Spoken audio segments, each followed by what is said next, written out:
300 miles off the coast of Oregon, nearly a mile beneath the surface of the Pacific Ocean. In absolute darkness, where the pressure of the water above would crush a human body in seconds, the seafloor is cracking open. The cracks are not random. They follow a pattern that scientists monitoring the most heavily instrumented submarine volcano on the planet have been watching build for months. A pattern that, in February 2026, has crossed the threshold that precedes every eruption this volcano has ever produced. Axial Seamount is waking up, and what is rising through those cracks is not water. It is not sediment. It is magma. Superheated molten rock pushing upward from a reservoir that has been filling, relentlessly, since the last eruption emptied it in 2015. The caldera floor has been rising for a decade. It has now surpassed the inflation level recorded immediately before that last eruption. The pressure vessel is full, the walls are cracking, and the instruments are screaming. This is not a warning from the future. This is happening now.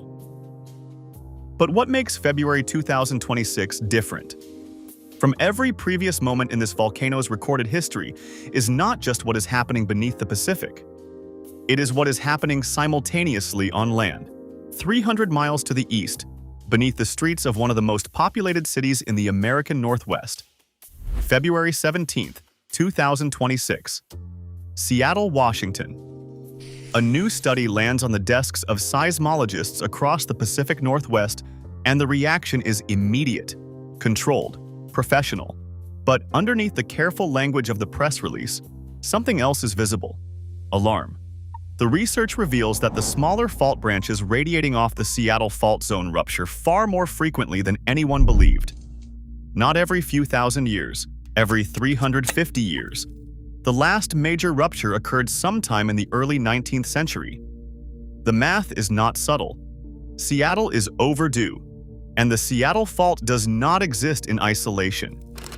It is one thread in a web of interconnected seismic systems that spans the entire Pacific Northwest. A web that, in February 2026, is showing signs of simultaneous tension across every node. Pull on one thread. The whole web moves, 300 miles off the Oregon coast, nearly a mile beneath the surface of the Pacific Ocean. The most dangerous thread in that web is pulling hardest of all. The instruments do not lie. 660 miles of fiber optic cable connect more than 140 sensors anchored to the seafloor in a continuous surveillance network that streams real-time data to researchers at Oregon State University and the University of Washington. Seismometers, pressure recorders, tilt meters, hydrophones, temperature probes, chemical sensors tracking dissolved gases in the water column above the caldera. All of them watching the same thing. All of them recording the same signal. The caldera floor is rising, centimeter by centimeter, week by week. The magma reservoir beneath Axial Seamount is filling. It has been filling since the last eruption drained the system in 2015 and the floor collapsed. For nearly a decade, the pressure has been rebuilding. Slowly at first, then faster. The inflation rate has been accelerating, and the ground has already risen past the level it reached before the 2015 eruption began. The threshold has been crossed. Bill Chadwick, volcanologist and research professor at Oregon State University, has tracked this volcano for 30 years. He watched it erupt in 1998. He watched it erupt in 2011. He predicted the 2015 eruption months in advance, and he was right. He has spent the decade since attempting to forecast what comes next. His current assessment, published in the closing weeks of 2025 and reaffirmed in the opening months of 2026, is unambiguous. Axial Seamount will erupt before the end of 2026. But what Chadwick and his colleagues are watching in February 2026 goes beyond a single volcano approaching a single eruption threshold. What the instruments are showing is something larger. Something that connects the seafloor off Oregon to the fault systems beneath Seattle to the subduction zone that runs the full length of the Pacific Northwest coast. A pattern that suggests the entire region is not experiencing isolated geological events. It is experiencing a system-wide awakening. To understand what is happening now, you have to understand what Axial Seamount actually is. Not just a volcano, not just an underwater mountain. Something far older and far stranger than either of those descriptions suggest. Axial Seamount sits at a geological intersection with no equivalent on dry land. It occupies the precise center of two competing forces. A mantle hotspot, where superheated rock rises continuously from deep within the Earth in a column of heat that has been burning for millions of years. And the Juan de Fuca Ridge, a divergent plate boundary where the Pacific and Juan de Fuca tectonic plates grind apart at 6 centimeters per year, tearing open the ocean floor and allowing magma to well up and solidify into new crust. Most volcanoes are born from one of these forces alone. Axial was born from both simultaneously. That double origin makes it unique on the planet. The hotspot beneath Axial has been feeding magma into the crust at extraordinary rates for millions of years. As the Juan de Fuca plate slowly moved across it, the hotspot burned a chain of seamounts into the seafloor, stretching hundreds of miles to the south. A trail of extinct underwater volcanoes marking the plate's journey across geological time. Each one a gravestone, each one a record of how long this engine has been running. Axial is the youngest volcano in that chain, the current eruptive center, the place where the engine burns hottest right now. The seamount itself is enormous. It rises 1,100 meters from the surrounding seafloor. Its summit features a rectangular caldera 3 kilometers wide and 8 kilometers long, carved by ancient eruptions that emptied the magma chamber and collapsed the roof. Fissures and pit craters 100 meters deep cover its flanks. Sheet lava flows stretch for kilometers in every direction. The structure resembles a pressure vessel that has been filled and emptied and filled again across thousands of years. Right now, it is full. The caldera has been mapped in extraordinary detail by remotely operated vehicles and multi-beam sonar systems deployed over decades of scientific expeditions. Researchers know every major fissure, every vent field, every lava channel. They have cataloged the biological communities living on each section of the caldera wall. They have measured the temperature of the water emerging from every significant hydrothermal outlet. They have sampled the chemistry of the gases rising from the seafloor at hundreds of individual points. They know this volcano the way a cardiologist knows a patient who has been on continuous monitoring for 30 years. And what the monitoring shows in February 2026 concerns them deeply. National Geographic confirmed this month that Axial Seamount, a volcanic structure comparable in surface area to the city of Madrid, shows every indicator of an eruption before the year ends. The caldera floor has inflated past pre-eruption levels. The seismicity is building.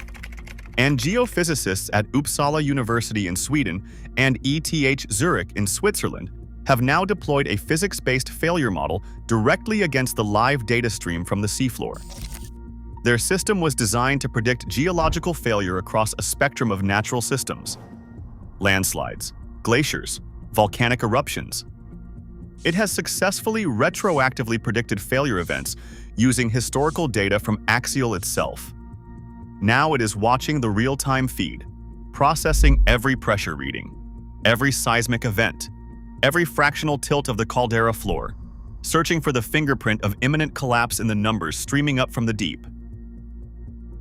The results are feeding directly to researchers who monitor the system around the clock.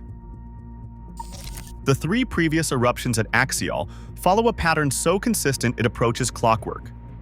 In 1998, intense seismicity accompanied the eruption as epicenters migrated south along the rift zone. Magma punched laterally through the crust beneath the caldera. Lava poured onto the seafloor across kilometers of the southern flank. The event produced a sheet flow more than 3 kilometers long and 800 meters wide, with a pressure ridge at its crest 13 meters high. Over 9,000 earthquakes were recorded. The seafloor was transformed in days. In 2011, the eruption was so rapid that instruments captured the entire deflation event in real time. The caldera floor dropped 3 meters in hours as lava buried an entire hydrothermal vent field.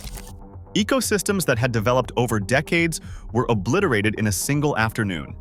The eruption was over almost before scientists realized it had begun. In 2015, the eruption triggered 10,000 earthquakes in 24 hours. The seismic surge rewrote the seafloor across kilometers of the southern caldera wall. Chadwick had predicted it. The volcano delivered exactly what the data promised. Lava flows covered an area of 2 square kilometers. New vents opened.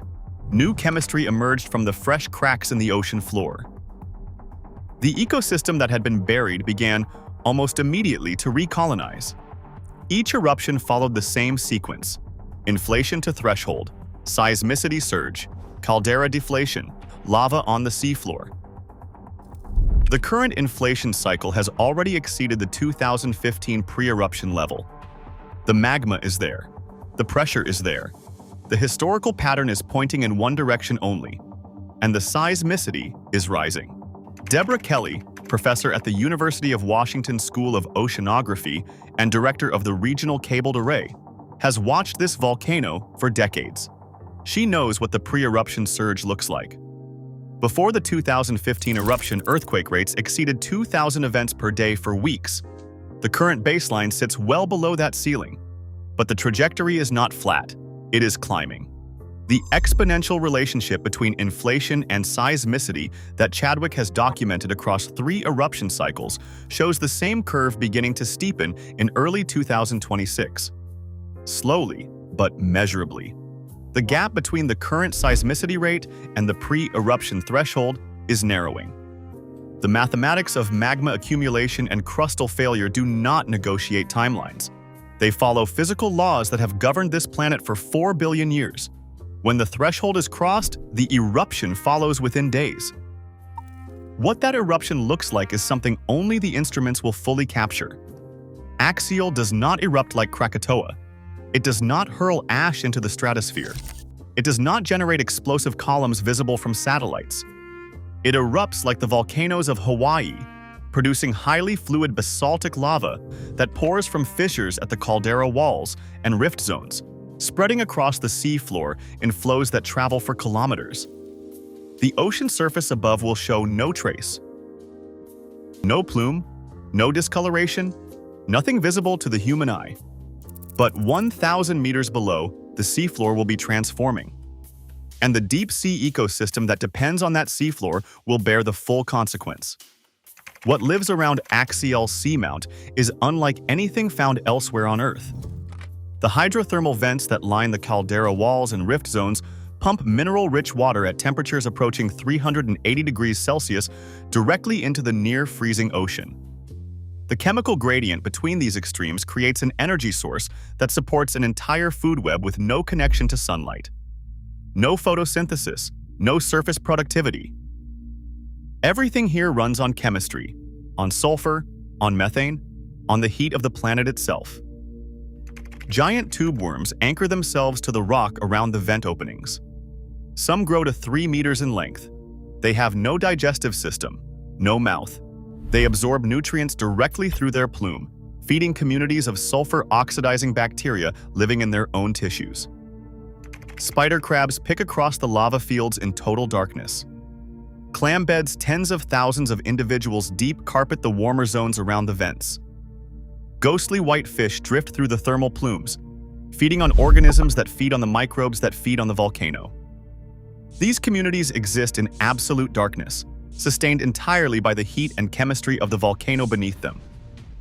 When lava flows across the vent fields, the communities are buried completely, obliterated in hours.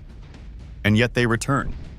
They have returned after every eruption in Axial's history, adapted to catastrophe across millions of years of evolution, recolonizing the cooling flows within months.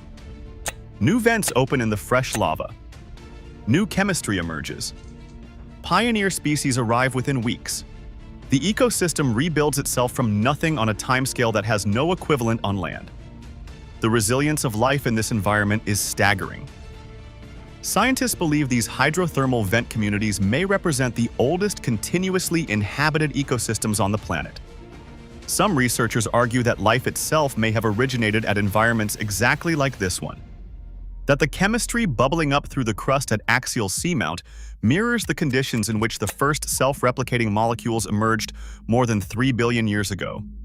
The eruption that is coming is not simply a geological event, it is a window into the origins of life on Earth.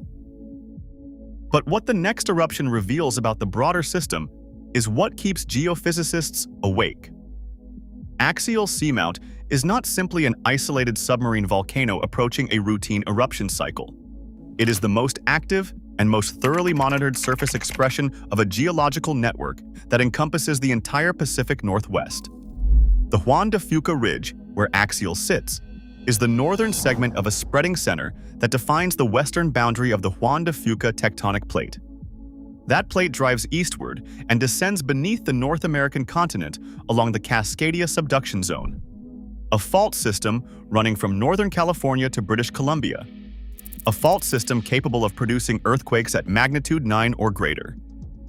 The United States Geological Survey estimates a 10 to 15% probability of a full Cascadia megathrust earthquake in the next 50 years. That event, when it comes, will not be subtle. New research published in January 2026 by the USGS and the Monterey Bay Aquarium Research Institute reveals that previous Cascadia megathrust earthquakes triggered massive submarine landslides along the continental margin. Landslides that amplified tsunami wave heights far beyond what the earthquake alone would have produced.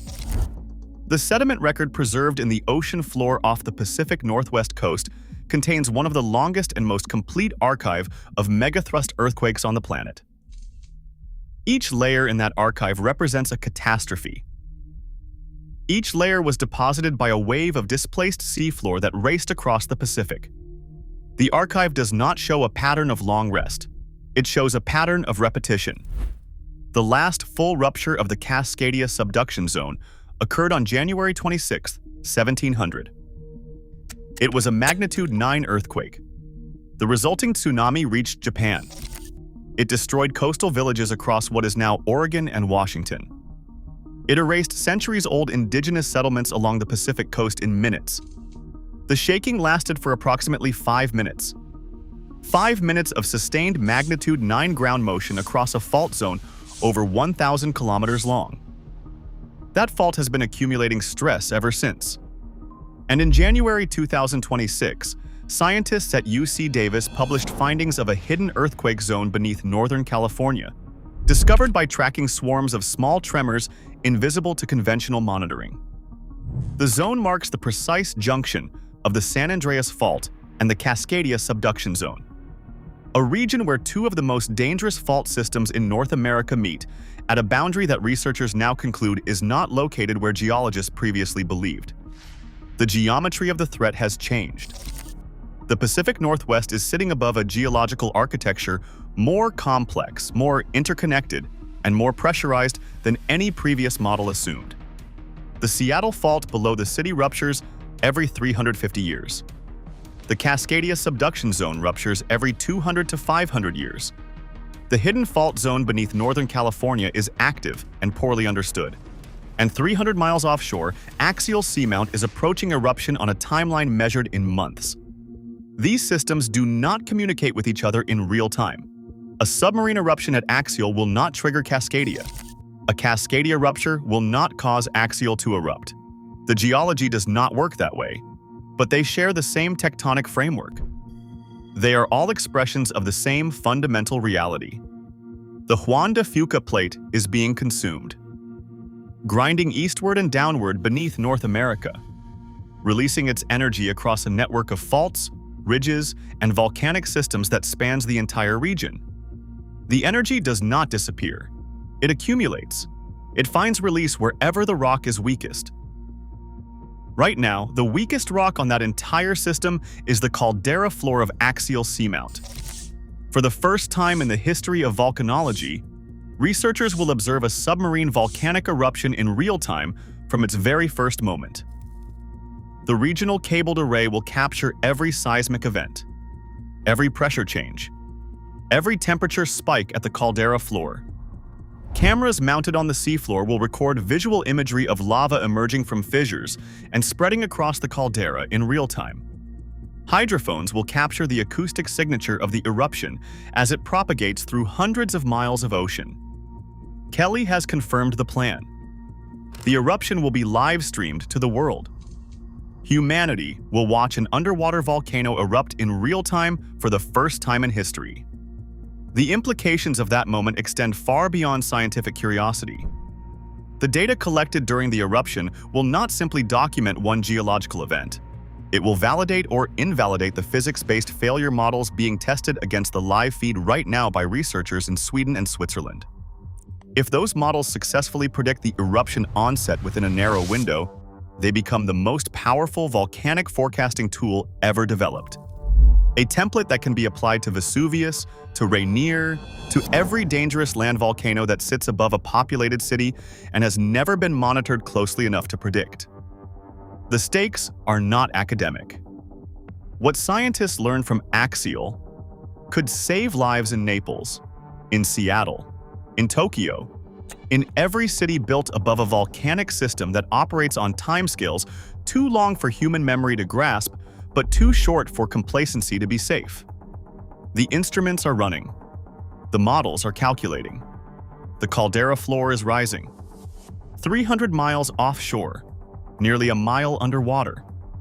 On a divergent plate boundary where two tectonic plates grind apart in slow, relentless motion above a hotspot that has been burning since before the first human set foot on the North American continent. Axial Seamount swells with new magma. Centimeter by centimeter, earthquake by earthquake, building toward a threshold that has been crossed 3 times before. 3 times the seafloor ruptured.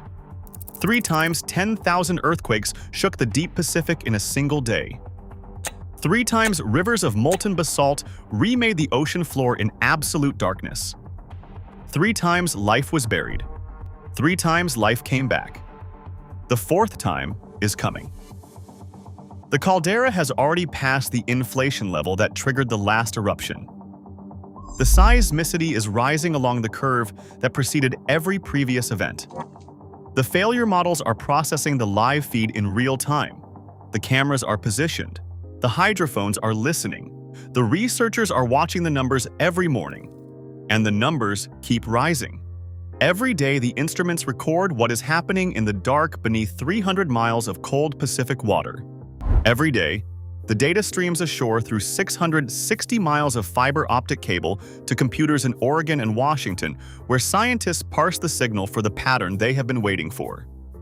Every day, the caldera floor is a little higher than it was the day before. Every day, the threshold is a little closer. And somewhere beneath the surface, in the absolute darkness of the deep ocean, in a place no human being has ever stood and no human being ever will, the pressure is building towards something inevitable, something that the rock cannot contain indefinitely, something that the laws of physics have been moving towards since the moment the last eruption ended, and the magma began, slowly, silently, to refill the chamber. The volcano is not waiting. It never was. And the only question that remains is the same question it has always been. Not if, when. The instruments are still running. The seafloor is still rising. And this story is not over. If you want to be there when the threshold is finally crossed, subscribe. If this changed the way you see the ground beneath your feet, leave a comment below. And if you think more people should be watching what is happening 300 miles off the coast of Oregon right now, give this a like. The volcano does not wait. Neither should you.